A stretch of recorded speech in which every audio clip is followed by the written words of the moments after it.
Olá, graça e paz.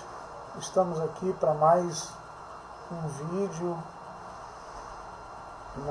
baseado no livro Empoderamento Cristão, que é um comentário na carta de Paulo aos Efésios. E eu quero agradecer a todos vocês que têm visto os vídeos postados, tá? Quero também falar, que se você gostar, aproveita para dar uma curtida, Se você gostou, se não gostou, quiser deixar algum comentário, seja no YouTube, no Facebook, fique à vontade. E se você também desejar até mesmo compartilhar com seus amigos, clica lá em compartilhar e divulgue esse trabalho. Eu quero falar aqui de um comentário que eu gostei da pastora Elza Ferran. Inclusive eu gostei muito da observação dela e resolvi inserir como uma contribuição para esse trabalho. Tá ok? Então hoje nós vamos meditar em Efésios, capítulo 1, versículo 6, que diz o seguinte: para louvor da glória de sua graça, que ele nos concedeu gratuitamente no amado. Nesse ponto da carta paulina, no versículo 6, os crentes efésios e, em geral, os que a leem, percebem que Paulo tem um deslumbre, um maravilhamento. Então as suas palavras são vigorosas, traduzem satisfação ante a percepção espiritual que ele alcançou. E tanto mais se aprofunda à medida que nós a lemos.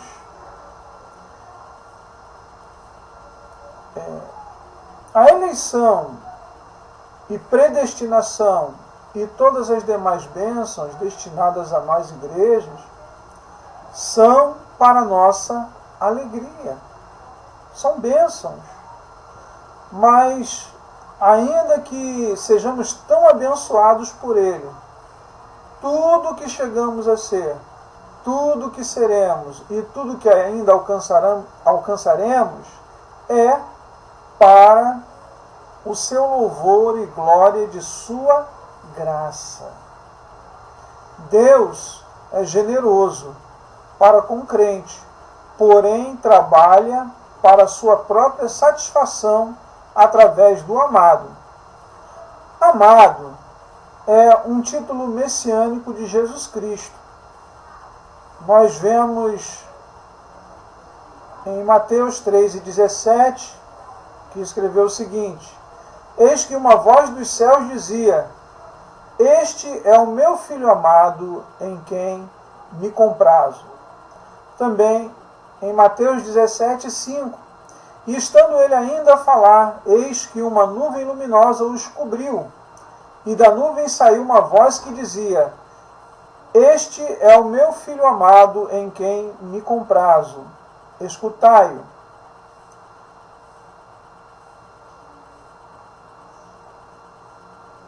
E em Colossenses 1,13, que também nos diz: o qual nos tirou da potestade das trevas e nos transportou, para o reino do Filho do seu amor. Tá? Então, Jesus de Nazaré é o Filho amado de Deus. Contudo, reiteramos aqui que, ainda que a Bíblia fale sobre eleição e predestinação, não significa que alguns foram marcados para a salvação e outros para a perdição. Sobre isso, a pastora Elza Ferran disse o seguinte: no tocante à eleição e predestinação, podemos aplicar a analogia de um grande navio viajando para o céu. Deus escolheu o navio, a igreja, para ser sua própria nau. Cristo, o capitão, é o capitão e piloto desse navio. Todos os que desejam estar nesse navio eleito podem fazê-lo mediante a fé viva em Cristo. Enquanto permanecem no navio, acompanhando o seu capitão, estarão entre os eleitos.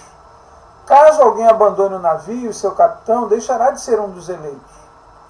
A predestinação concerne ao destino do navio e ao que Deus preparou para quem nele permanecer.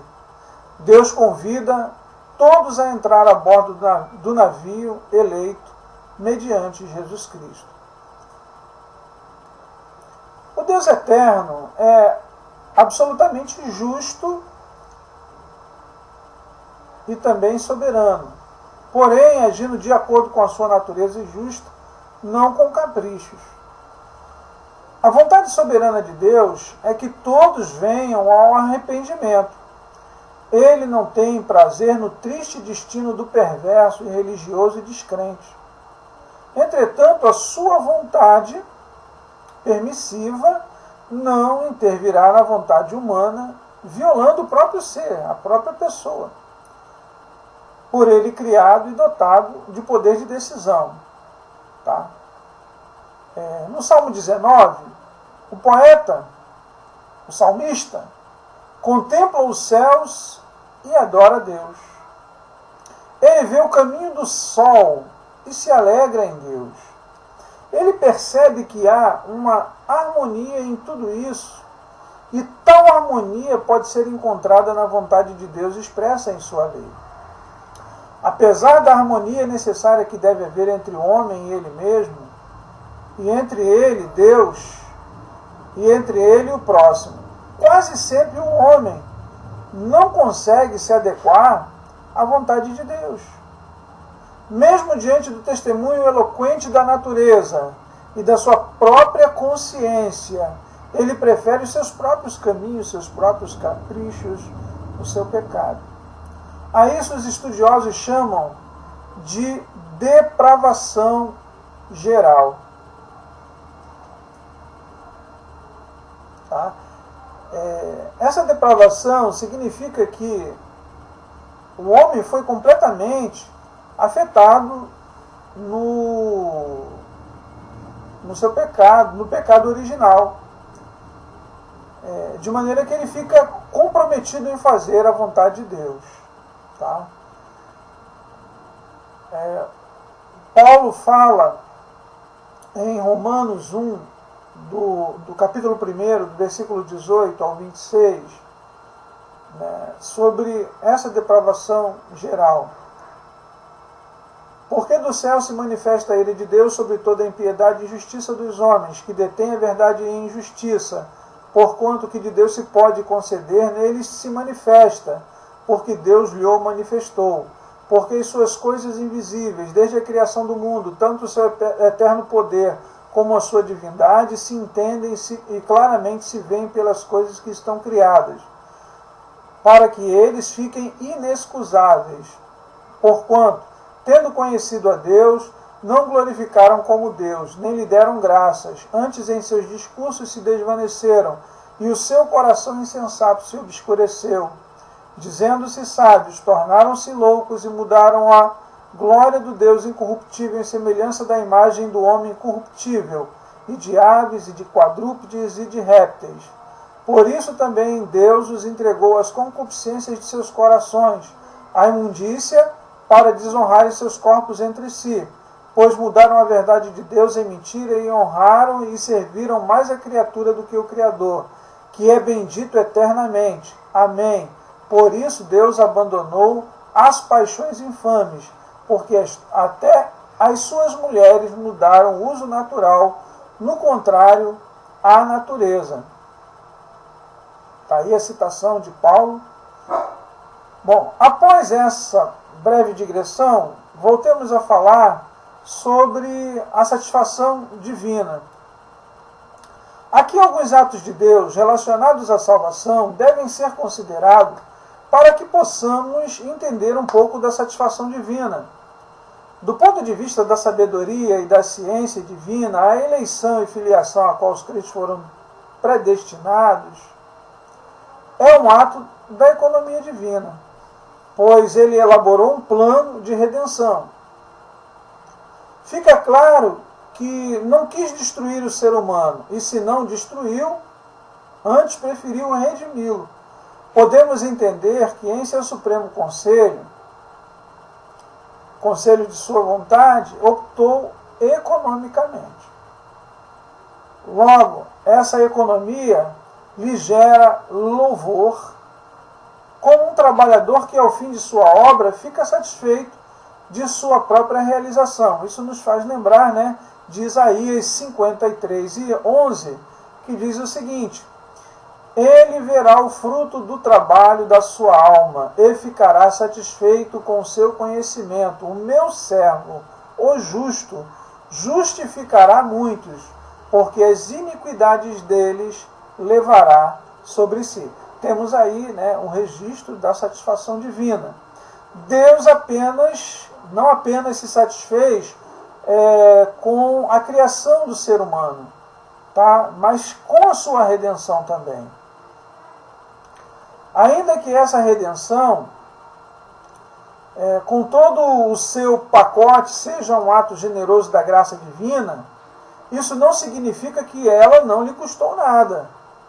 Em amor, Deus se doou através de seu próprio Filho amado. Para os redimidos, isso representa graça, generosidade, boa vontade, mas para Deus, um alto investimento. Assim que, por alguma ignorância, imprudência ou erro teológico, tocar a glória de Deus é um pecado grave.